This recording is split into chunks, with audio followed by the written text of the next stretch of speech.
Good afternoon, Salt Lake City and the entire world. You're listening to Shane and Scott here on Prepper Talk Radio on this, what is today, the 5th of October. You know, it's kind of fun when the system is down, we're still up. This is Prepper Talk Radio. We're broadcasting live. That was a recording intro, but we are broadcasting live from the Utah Gun Exchange. And you'd think we'd be surrounded by really cool paraphernalia of guns, but I got some paraphernalia. It's all online because it's a gun exchange. It's an online service. And so I look around and I see computers, and I see clocks, and I see dry erase boards. But I don't see any firearms. And I see show hosts from our previous hour and producers, but I don't see any firearms. Oh, and there's Kristen Perry, our station manager, calling me back. You want to take that? I'll take that while you start our intro. I will take over. Yeah, so thanks for joining us here on Prepper Talk Radio. Since I didn't get my turn to do this, that our recording did it, I'm going to go ahead and do that again.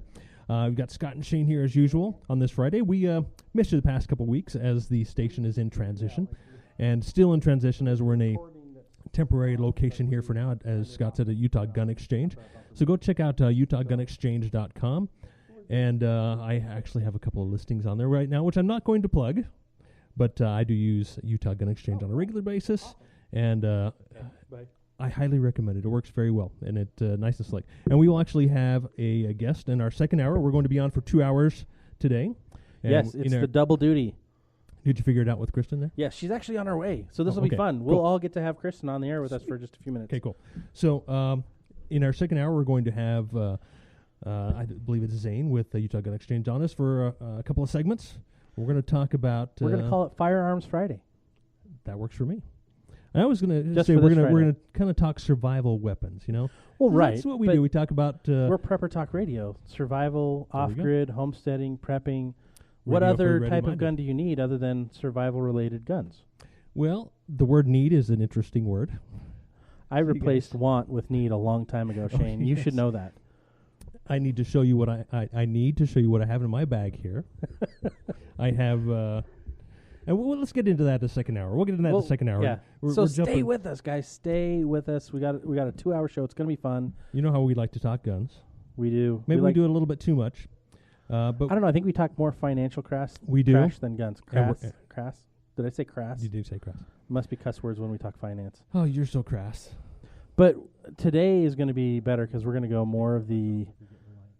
Yeah, keep that off. You got to learn to keep that off. I was just listening. We're going to go more see of what's going on there. Housing crisis that's about to burst upon us. Yeah, I guess we will first want to say, of course, join us on Facebook. Yes. We try and do stuff there. We just get wrapped up in our daily lives, and we don't get a lot posted there to Facebook. But that's where we are, though. That's where we are primarily. You can find us there.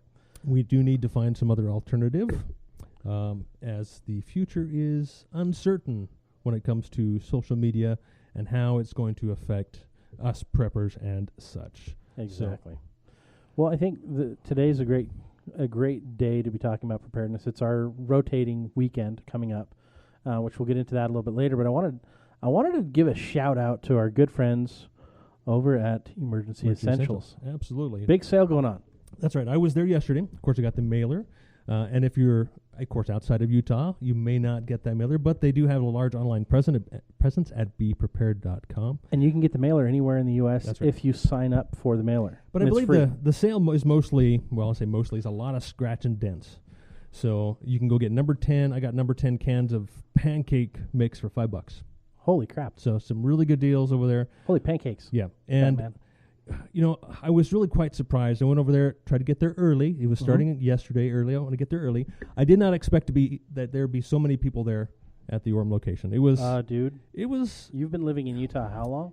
No, but I just did not expect this. This is your life. And I'm the transplant. And I could have told you that when there's a deal, there's a line out the door. Right. Like, Black Friday or not... Like, the culture here is dash for the deal. If it's on sale, then people will be there. Yeah, especially big, huge discounts. And so, of course, I made it a point to talk to a bunch of people there, because that's what I like to do. What did you find out? And what I found out is most of the people were there buying stuff for other people. Really? Yeah. And, I mean, that's like really kind of what I was... grandkids, or what do you mean? Yeah, for, like, grandkids, yeah. I talked to an older couple who were getting stuff for their grandkids for Christmas. Nice. I talked to I won't say middle-aged woman who was buying stuff for her sister. Oh. Single mother, That's very nice. Maybe sister. on hard times, I don't know the story, but single mother and who just is not able to prepare for herself. And I talked to another couple as well. Said, yeah, we're getting stuff here for some of our sons, and they're going. And so that was kind of the theme that I felt while I was there, and that was one of the reasons I was there. Kind of doing some early Christmas shopping, get some ideas. That's kind of a big shift from what we're used to. Like, this is the haves getting for the have-nots. Mm-hmm. And society-wise, like, if you listen to the mainstream media, it's the haves taking from the have-nots. Mm-hmm. That's correct. And this is kind of awesome to hear that the haves are giving to the have-nots for a change.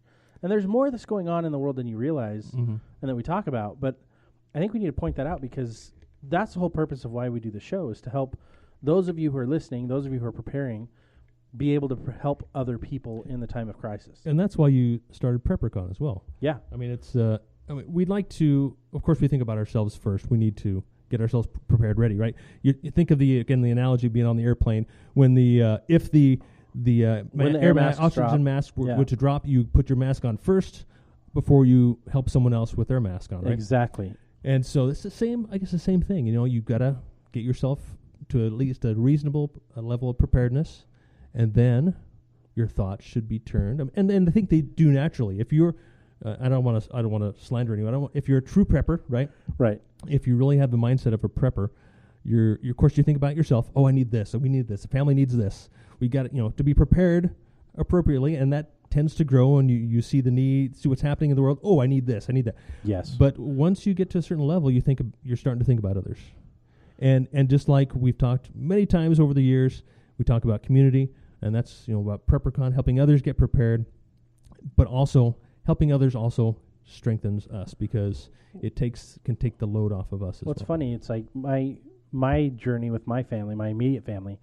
I grew up doing this. It was just kind of part of how it was, and I kind of took it to a whole other level. From my grandparents to my parents to me, it's like I took it in a different direction, and they were always like, okay, just do this so that you can survive hard times. And I'm like, okay, do this to survive big, nasty disaster times. Right. And not just everyday stuff. Took it to PrepperCon, but like in that process, when I got married, my wife, and you guys that have been listening for a while have heard this before, it's like my wife's like, oh, good, you're prepared, yay. And then she really sees how prepared I am. She's like, oh, my. And she went through her change. Level, yeah. And all of a sudden, she's better prepared than I am, because she's like the master planner, right? She spreadsheets everything. She gets everything organized, labeled. Like, I had what I had, and I rotated it, and I went through it. She's made it, like, amazing. And we're going to get to that in the final segment of our second hour. Right. Well, no, I was just saying, like, she's taken it from just us to okay, now that we're prepared, now let's help other people. Yep. And she's actually the one that inspired me to move along the path of creating PrepperCon, launching PrepperCon, and then eventually selling it off to my partners to let them try to continue what we created. And I think it really does take a lot of planning and organization to get to the point where okay, I know that I'm good for X amount of time. Yes. I have this many calories, I have this many servings, however you keep track. We have this much water, it's going to last us this long. We have this many water filters that'll last us so many gallons, those types of things. So it does take quite a bit of planning, as well as just keeping track of where you're at. Practice. Keep working with what you have to see if it works or not. And like I was saying, in the final segment of the final hour, we're going to talk about rotating. Yes. Seasonal rotating. We'll talk rotating things. We'll especially break down as to, okay, what does that really mean? But we don't want to jump the gun here at Utah Gun Exchange. We don't want to jump the gun too fast. So while you're at it, guys, make sure you go to beprepared.com, check out Emergency Essentials, check out all the sweet deals. If you're along the Wasatch Front, stop by one of the stores. I think you'd be amazed at how much stuff they can cram into a small store like that. Yeah. And, the deals are really amazing. And I think because of where we're at, and what we're going to talk about next, we're going to talk about where we think we're at next financially and so forth. People are I think they're really starting to see these things. And when a sale comes on, they see that opportunity. Because where else are you going to put your money, honestly? Where else are you going to put it? I think the things that are actually going to help are the things that are the most value.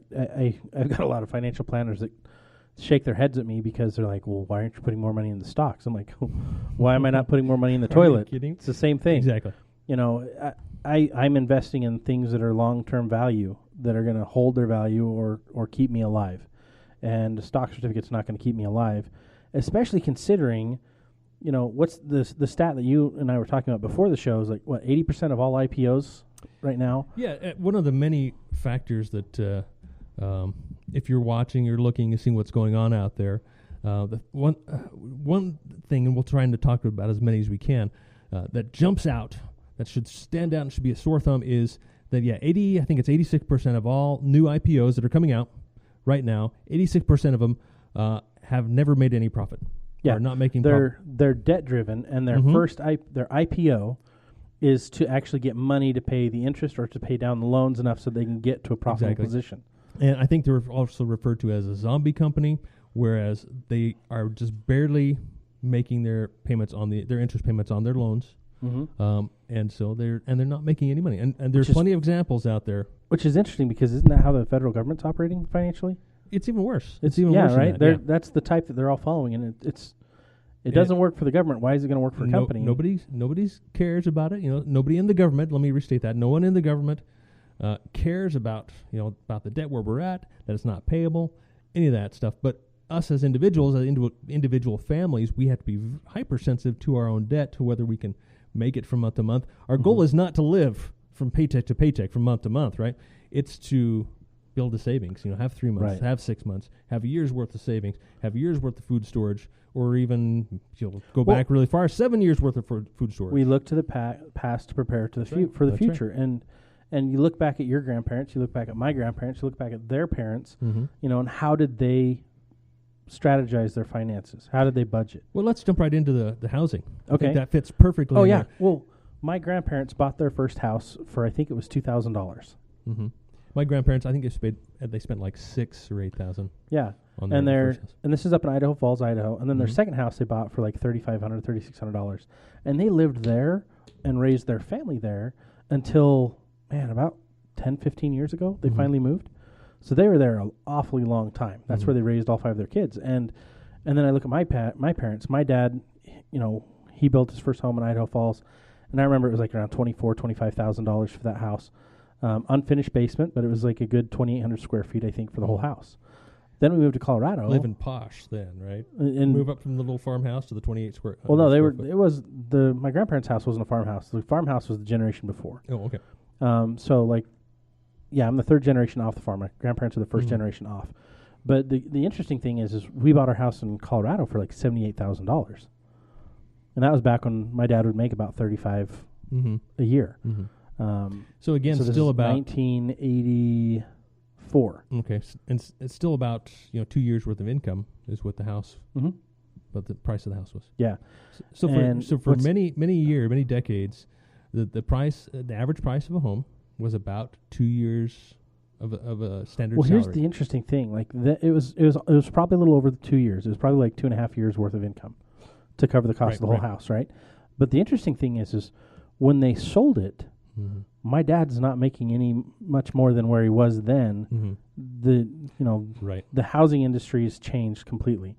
He's now making, now he's mostly semi-retired, but he went from making $40,000, $50,000 a year and having a house, same house he bought for $78,000. Mm-hmm. He had $180,000 in loans on it when he sold it. Mm-hmm.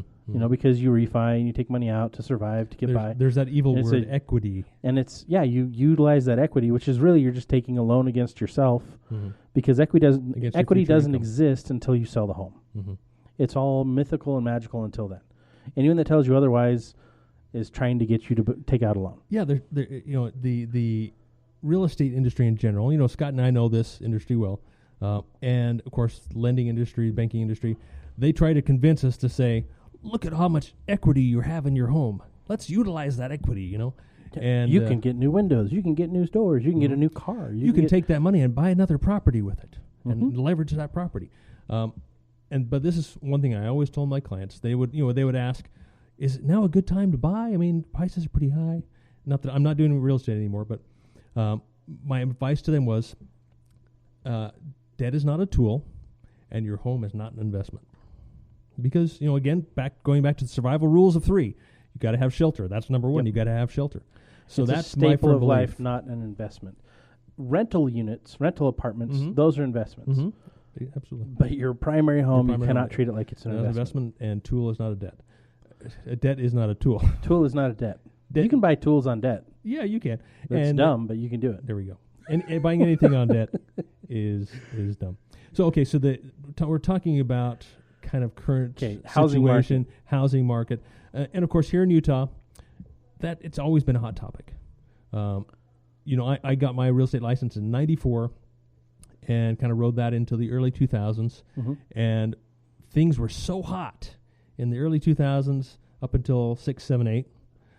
I couldn't compete. I mean, it was so hot, and we were doing land development. My dad and I were doing land development. We couldn't buy anything because the price was going up so quick that we were outbid on everything we tried to get.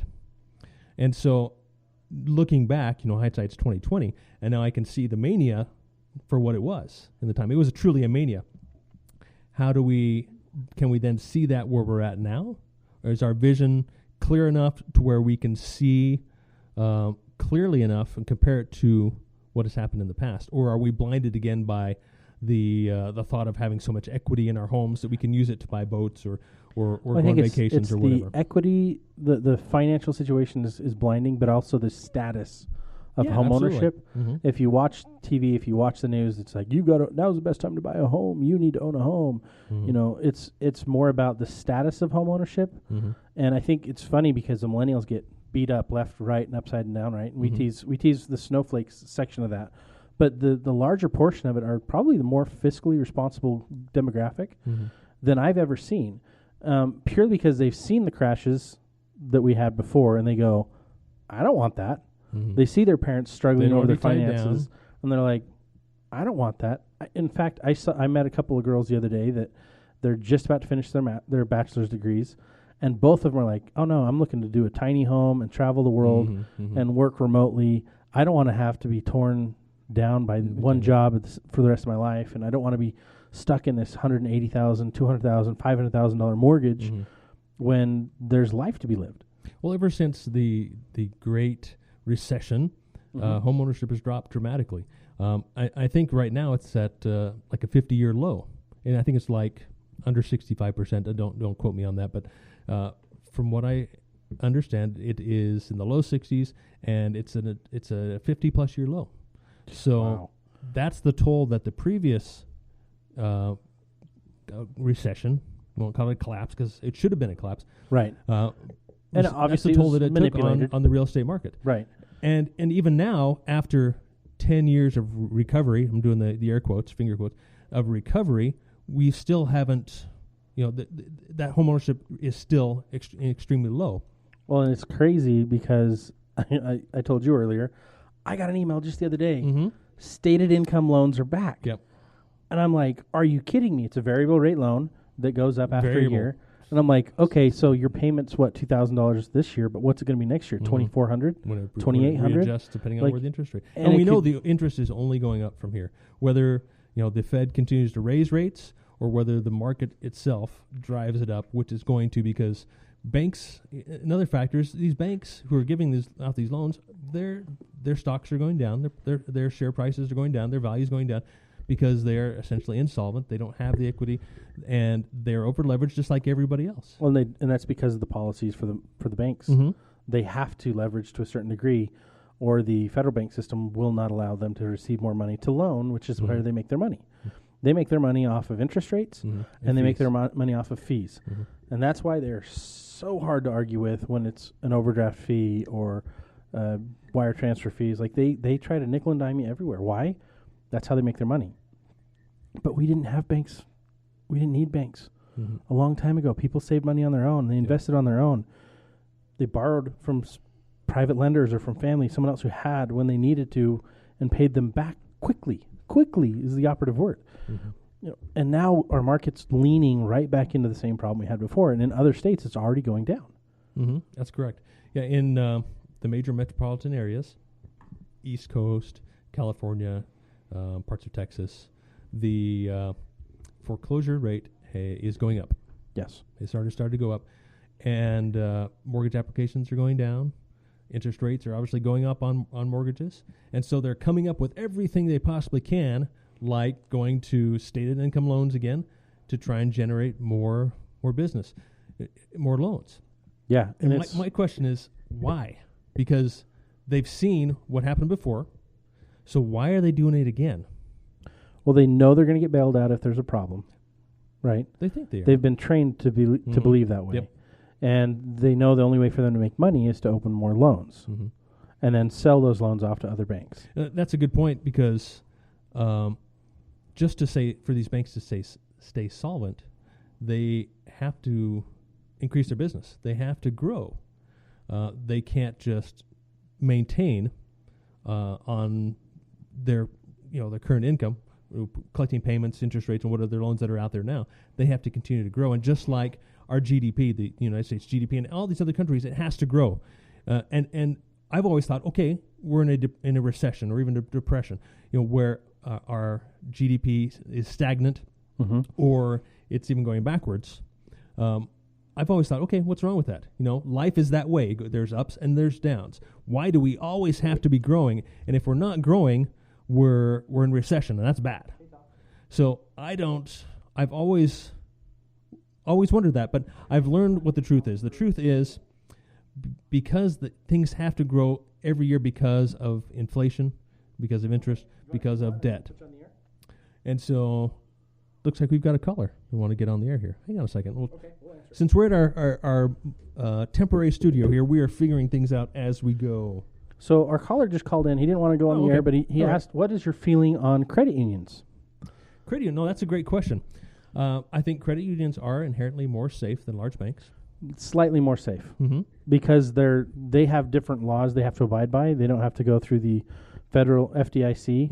They don't have as many regulations. They have less regulations. They're membership voted and run, so they have to continually work for the benefit of the I guess the people that have their money there, right?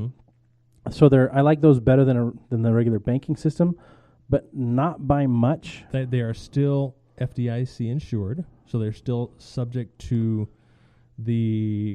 what's the right way to say it?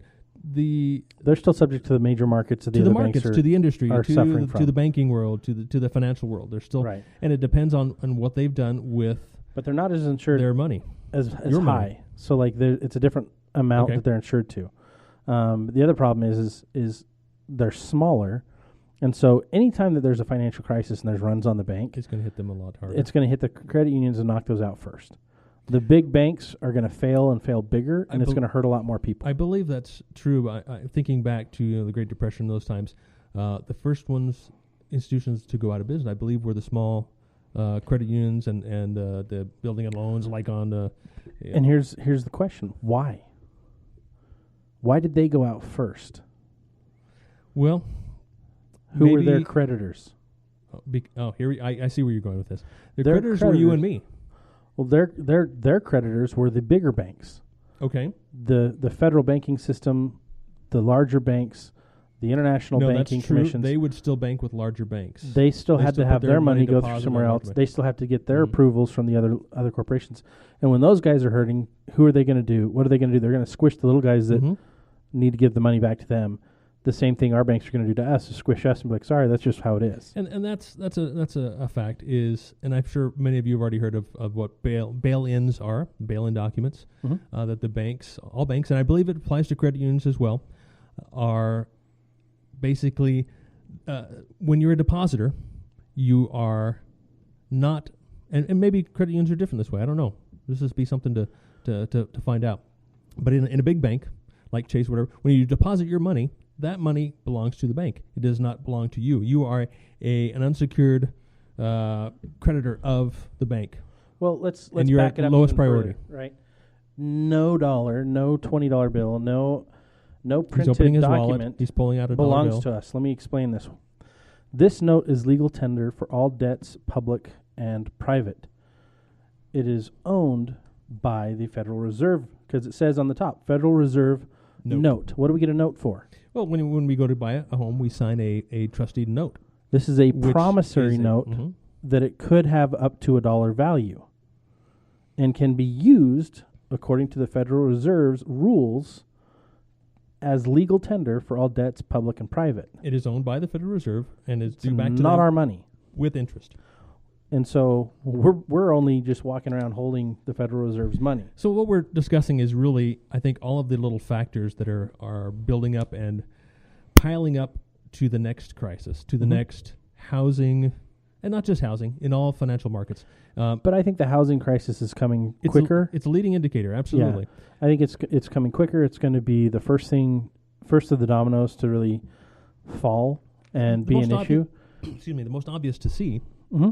And I think it's something that can be fixed, but eventually we're going to be on, I mean, we're already on borrowed time because of the way that everything's being inflated. But eventually there's going to be a larger collapse. Mm-hmm.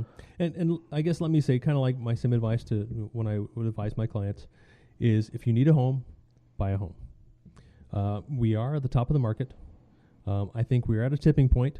I believe if you're watching the other markets around the country, again, kind of the larger metropolitan areas, especially, like Manhattan, the hot areas, like Silicon Valley, those areas have, in the last 3-4 months, the homes have been going down in price.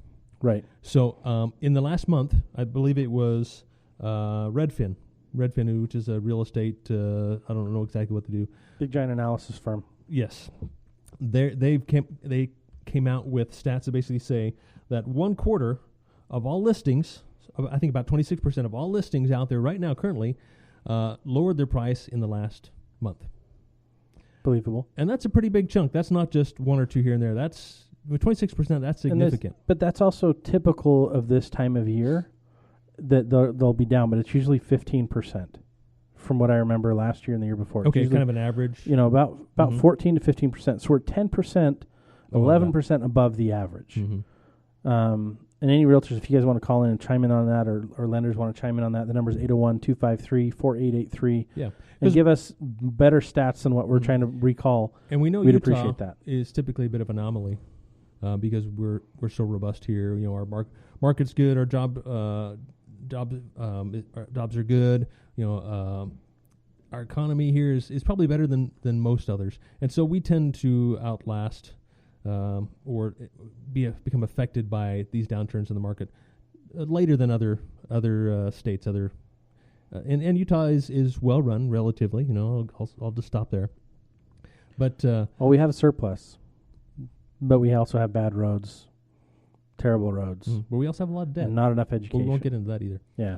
But so again, my advice is, if you need a house, if you need a home, and it works for you now, it's a good time. You can afford it, and when I say afford it, not in the way of I can only put 3% down, or I can't even afford a down payment, but I can make the monthly payment. That doesn't mean you can afford that home. The other part of it is like the payment, mm-hmm. right? People are like, I'm going to spend as much as I can within my budget to max out what I can buy. Right. So I get the biggest square footage home or the best neighborhood, right? Not smart. That's not smart. You keep your payment as low as possible, and you overpay on it, so you can get out of that debt hole. You can get further away from the crisis of what if something happens. All of us have been in that situation at one point or another where finances are tight. You've got to crunch, and you can't crunch away part of the home. You have to either sell the home, or rent the room. You've got to find some other solution. And so, a question I get fairly often is, okay, since we're at the top of the market, should I wait until things turn down and then buy? Well, typically that's going to be a good strategy, right? You wait till you get to the bottom of the market. If that's a concern, if you want to build that equity, if you're going to use it for some kind of a tool, right? Equity doesn't exist. Equity does not exist, but it is definitely smart to not pay more for something than you have to. Right. And so if you want to, if you feel it's right for you to wait as for the market to turn down, for prices to get more affordable, because they're definitely overinflated now. Just to give you a quick example, we purchased our home in 2008, right at the top of the bubble. Okay. We weren't watching. We needed a home. We had an opportunity. We did it. We bought it, and no regrets, And now my home is worth about 26% more than at the top of the bubble of 2008, according to others that are selling around my home. Okay. So basically what I'm saying is, our bubble is incredibly high. So for it to come down low enough to where it makes more sense, for me, in that where I feel the value truly is. Yeah. That's a big question. And do you when things turn down, how is the job market going to be? How stable are you in your job? Well, that's what freaks me out. Like, I look at my home value based on the stats of the current market. It's basically double what I bought it for. Mm-hmm. Like, almost double what I bought it for in 3 years. That's crazy. Now, I bought it on sale, like discounted, but still, it's gone up like 30% in value over the last 3 years. Mm-hmm. And in some places in Utah, it's gone up. Homes have gone up 30% in the last rolling year. Mm-hmm. So that tells you something that it's time for the market to shift. I'm going to switch mics over here, so Kristen can. We're going to both just slide over. Here we go. And we're back. Did you miss us? Okay, I hope you missed us. I'm back here. And then Kristen's going to. You're going to have to run the phone when someone calls in. I can't reach anymore. Oh, yes. Okay. But the housing market is ready to go, right? So that's one of the big indicators of a financial crisis coming down the pipeline. Yeah, and I think it's exactly what we're trying to bring up, is these are indicators. They could mean that another collapse is coming, and maybe they're not. I think one thing I've learned over the past several years is that it's hard to use the past to now predict the future. Right. Especially when it comes to markets, whether it's the stock market or real estate market, or whether you're analyzing charts to try and see what is going to predict what's going to happen in the future. I have no confidence in that whatsoever. So, sorry. Yeah, I think you can't really predict what's going to happen. You can estimate. Mm-hmm. You can guesstimate. I think more people are guessing what's going to happen. But the indicators are there to say that it's not looking pretty. And now is not the time to go get into debt. And not a time to speculate whatsoever. Yeah. Not a time to speculate. Not a time to hope and throw all your eggs into one basket, buying a home or buying this big whatever. Or leverage. And we're not financial experts, but we are real estate guys. Yeah. And this is what we see. We've been in this industry for a lot of years. And so this is our best, advice that we give to our family and friends. But your decision should be very personal. And that's my advice. Is all decisions are personal. Be wise. What can I say more? And mainly, if you're thinking about leveraging for buying rental properties, I don't think that's a good idea right now. I don't think so either. I think one of the better things you can do is go get another part-time job. Okay. Yeah. And start getting better prepared. You can do so much. I mean, all of us watch way too much TV or way too much YouTube or way too much Netflix. We consume way too much just blah stuff that's not really adding great value. Shane, you're the exception to the rule. Mr. I'm always studying. Constantly. I'm always downloading from the Matrix. It gets old sometimes, but I feel like, kind of like in the Matrix when he got his first shot of the Matrix, right? He's plugged in and they put that disc in and he gets his first download of Kung Fu or whatever. And he shakes for a little bit and he's just like, whoa, I know think Kung he Fu. likes it, I know Kung Fu, yeah.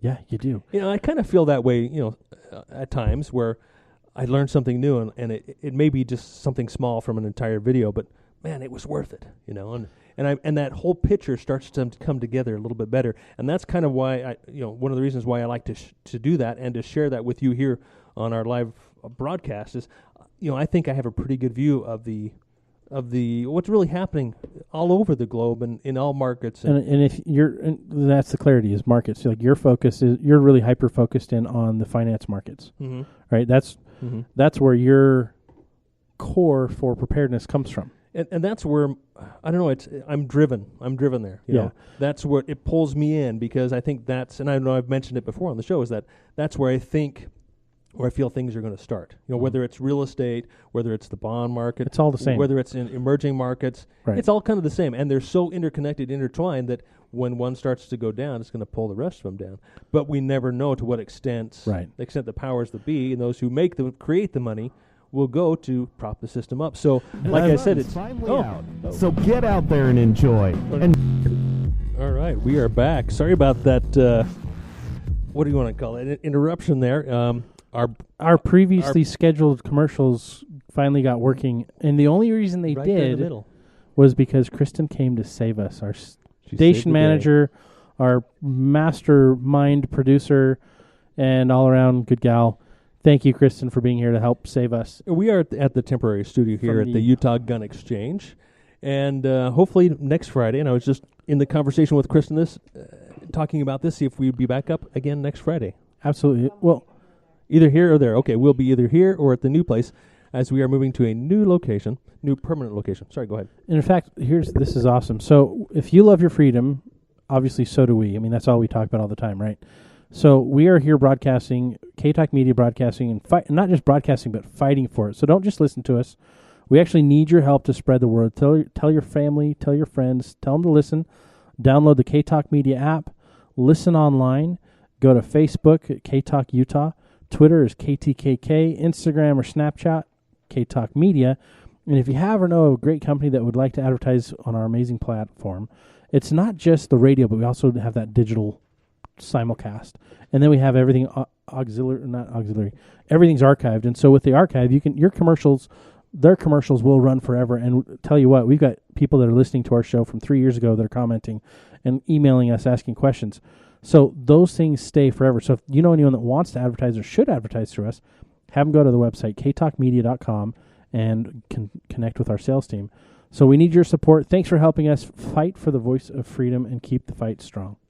And there's also a tomorrow, October 6th. Oh, yeah, this is exciting. It is the Utah Gun Exchange has a free gun show from 9 a.m. to 5 p.m. at 9500 South, 670 West in Sandy. That's 9500 South, 670 West in Sandy.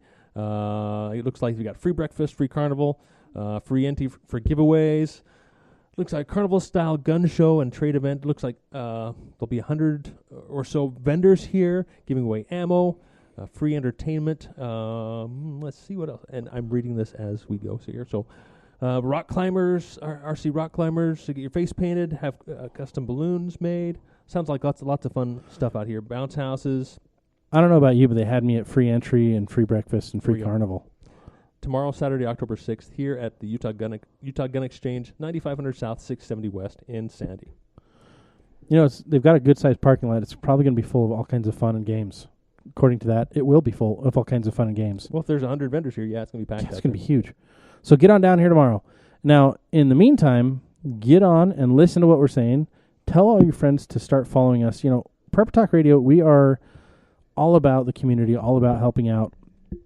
And yeah, we've been talking about financial crisis. That's not all we talk about, obviously, if you've been listening for the last few years or even just a couple months. We talk about all the other fun crises, too. And we talk about all the things you can do to be better prepared. Fun and crises in the same... Heck yeah. It's like a roller coaster. At first, you're a little freaked out and scared, but then it becomes fun. I love that description. That's how life is. And it should be. That's the way it should be. Exactly. Absolutely. Now, speaking of life, in our last segment, we kind of wanted to talk about a little bit more less about the financial crisis, the housing market, but just kind of finish off, like, just please be aware, be cognizant, I guess is the right word, of what's going on. Educate yourself. There are many rabbit holes you can go down, and all of a sudden your eyes are wide and your ears are overloaded, but just keep going. But make sure you're taking time right now to get into your gear. And we're going to get into a little prepper tip here and kind of a gear highlight real quick. But Shane's prepared this. Yeah, absolutely. The prepper tip of the day, I guess we'll call this segment.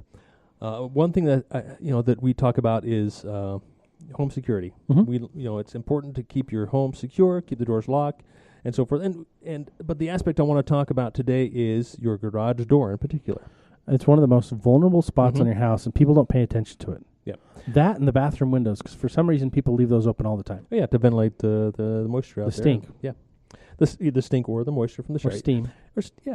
And so your garage door, and there are plenty of videos in the Matrix, right, on YouTube here that you can go and learn how to do some of these things.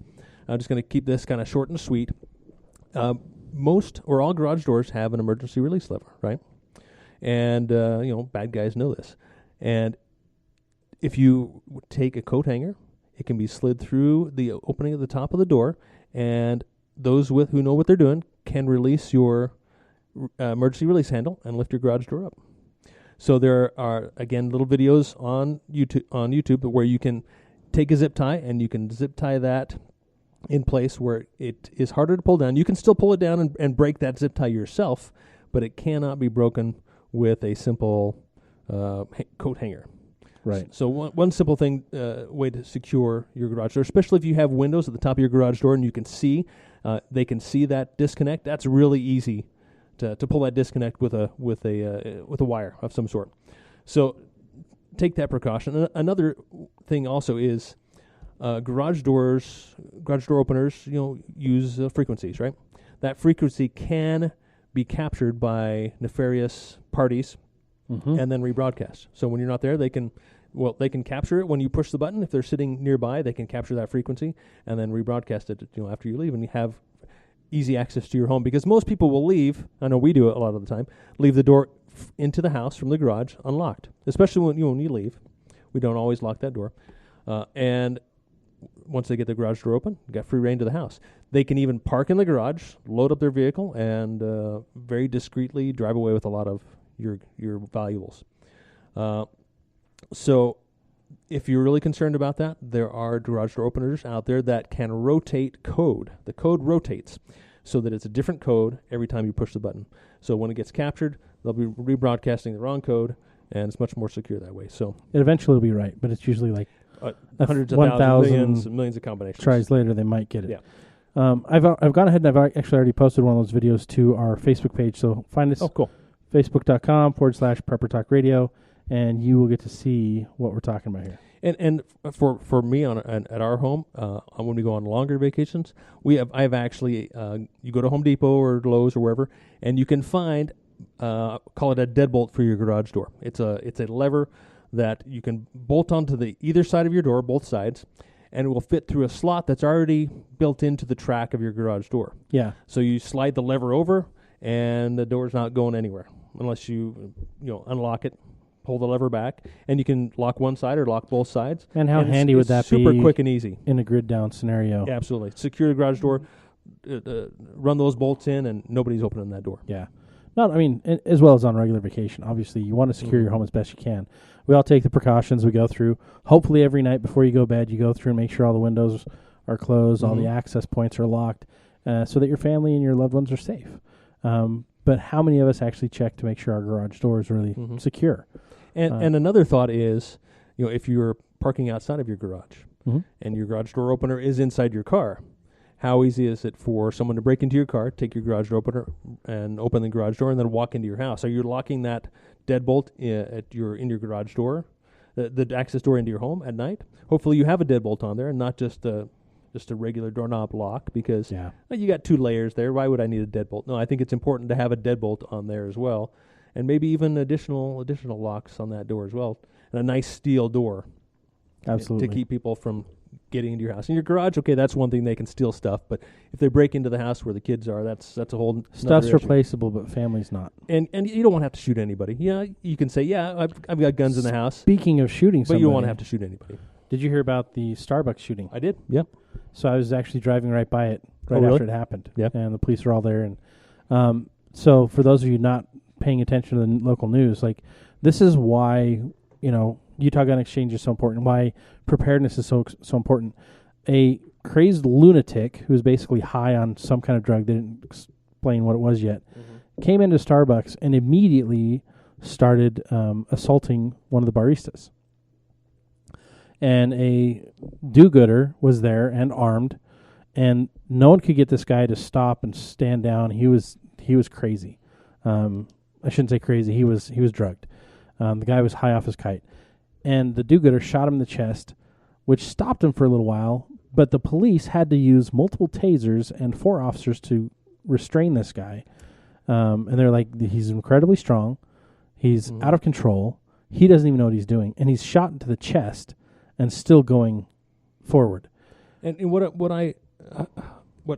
caught me off guard about the story is that, is as I read the account, the first lady who was attacked, her first thought was, why is nobody helping me? I'm getting beat up here. Why is nobody helping me? And obviously at Starbucks, there's a lot of people around. You would think, I would be one to jump right in and, put my arm around this guy's neck and try and choke him out. Right? But there's not enough do-gooders anymore. There's not enough people that are trying to help other people that are paying attention.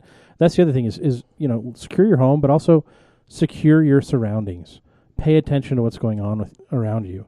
Pay attention. We've talked about the markets. Pay attention to the markets, but pay attention to your surroundings because you never know when someone's going to snap. But I'm not motivated by fear, Scott.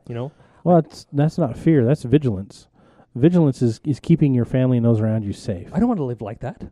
It's not a place of fear that I operate from. I operate from a place of awareness. Yeah, absolutely it is. And I think that's the mindset that people need to get past. Is like, oh, I don't want that negativity in my life, right? I don't want to have to worry about that all the time. But you should. The sad truth that I've kind of had to subscribe to or succumb. I guess my beliefs have had to change or evolve somewhat to what the current situation is. But the sad truth is that there are more bad things going on than we want to believe. And we have 0 to maybe 3% control over those things. But we have 100% control over how we respond to things. Mm-hmm. And I think that's where we need to take more responsibility. Secure your family. Be aware of what's going on around you. Because that will keep you protected, and that will keep you safe, and that will keep you happier. I am happier when I pay better attention to what's going on. When I'm not paying attention, I'll get hung up on something, and that's when worry sets in.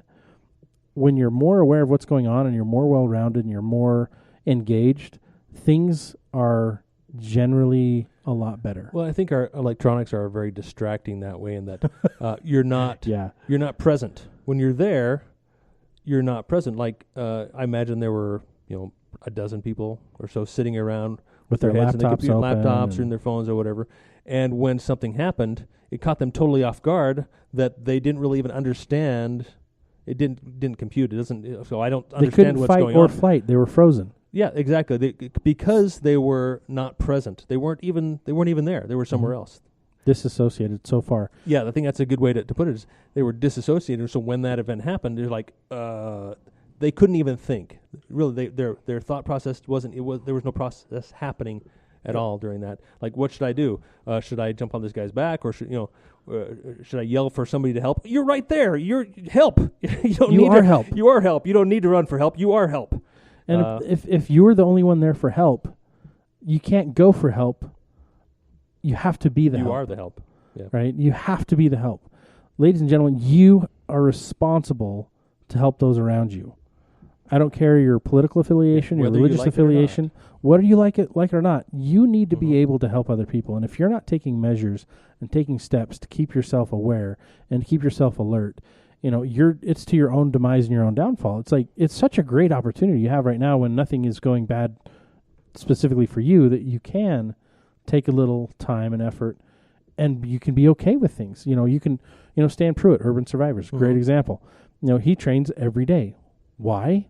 Because as soon as he stops training, he stops remembering what to do. The muscle memory goes away. The instinct goes away. And he tries to teach us and everyone else the same thing. Every practitioner I've ever met of any martial art, it's if you're not using it, you're losing it. Well, what good is a dull knife? Right? Carry around a knife every day, but darn well better be sharp. Absolutely. And do you know how to use it? Not just for cutting little ropes opening and boxes. Strings and boxes. My number one use for my knife is opening boxes. Yeah. Packages from Amazon that I get in the mail, right? I think that's what most people use knives for. And they're always, I need a knife. Oh, we got to go find a knife. Carry a knife on you all the time. Yeah. It's easier. It's a good tool. I think to wrap up our tools, our prepper tips of the day, lock your garage, secure with a Ziploc your opener, get a rotating frequency opener broadcast, and then when you are out and about, be aware of what's going on. Pay attention. Yeah, there are other course videos on YouTube that show when people pulling up to the garage. It's a very vulnerable time for someone to pull up behind them and assault them or rob them, whatever. So yeah, there's our music. So thanks for joining us here on Prepper Talk Radio. We're going to be back for the second hour with the Utah Gun Exchange. We're going to talk about survival weapons in particular. Woo-hoo. So come join us after the break.